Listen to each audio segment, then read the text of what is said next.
ये जो ये सुहागा है, ये भुना हुआ सुहागा है। ये पंसारी की दुकानों में मिल जाता है। पंसारी जड़ी बूटी बेचते हैं और ये 10 रुपये का पैकेट है। 10 रुपये के लगभग जो आपने प्राप्त किया है। अपन ये जानते हैं कि सुहागा को कफ के लिए कैसे उपयोग करें। जो अपने बॉडी में कफ जो भर ठंड के दिनों में ज़्यादा बनता है या बुज़ुर्गों में ज़्यादा बनता है तो इसका उपयोग जो है अपन सुहागे का ये कफ के रूप में कैसे, मतलब कफ को डिज़ॉल्व करने के लिए कैसे करें। ये शहद, ये शहद, ये शहद लिया अपन ने और इसमें डालेंगे अपन ये सुहागा। कितना, एक चने के बराबर। इसको चने के बराबर डाल के और मिला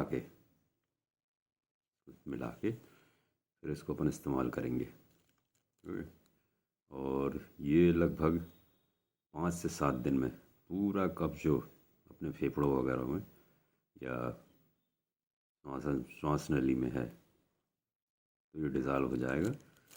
और या खकार के जो अपन जो गरगराहट आती है या कफ निकालते हैं उस माध्यम से निकल जाएगा या उसका रास्ता दूसरा हो जाएगा या बनना ही बंद हो जाएगा।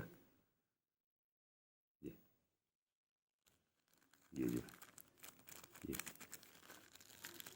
ये अपन एक चने के बराबर दाने का उपयोग करके अपन इसको कफ को डिज़ॉल्व करने के लिए, जिस किसी भी व्यक्ति को या दोस्तों को ये परेशानी है कफ की, तो ये 100% कारगर नुस्खा है।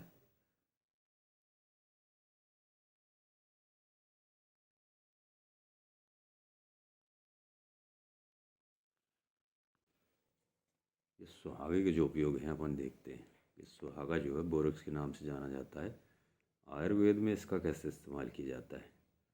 खांसी और सर्दी में ये राहत दिलाता है। पाचन अग्नि में ये सुधार लाता है। जोड़ों के दर्द और सूजन में आराम दिलाता है और त्वचा और मांसपेशियों में भी आराम देता है। यदि पेट के अंगों में यदि सूजन है, लालिमा है तो इसको भी कम करता है।